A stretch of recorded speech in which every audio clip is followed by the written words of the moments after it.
নমস্কার বন্ধুরা, সবাই কেমন আছেন? আশা করি সবাই ভালো আছেন। আজকে আমি বানিয়ে নেব ডালিয়ার খিচুড়ি।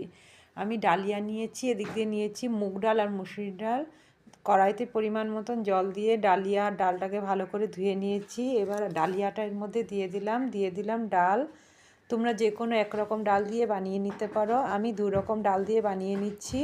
দিয়ে দিলাম পরিমাণ মতন হলুদ গুঁড়ো, পরিমাণ মতন লবণ, দিয়ে দিলাম চেরা কাঁচা লঙ্কা।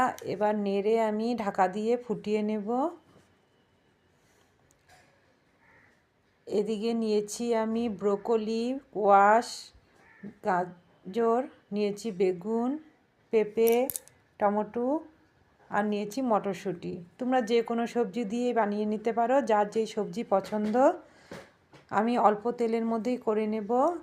এবার কড়াইটা ভালো করে গরম করে আমি দিয়ে দিলাম তেল, দিয়ে দিলাম শুকনো লঙ্কা, তেজপাতা আর পাঁচফোড়ন। দিয়ে আমি দিয়ে দিলাম কেটে রাখা সবজিগুলো।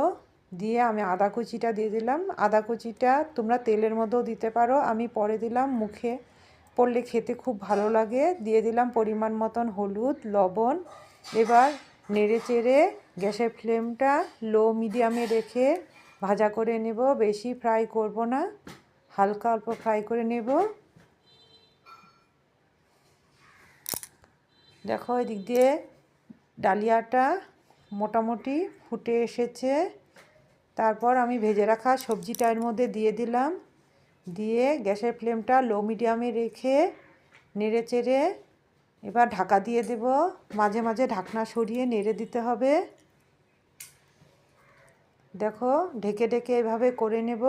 সবজিটা মোটামুটি সেদ্ধ হয়ে গেছে। দেখো ডালিয়াটা মোটামুটি হয়ে এসেছে। তোমরা সবশেষে অল্প চিনি দিতে পারো, আমি দেব না এখানে।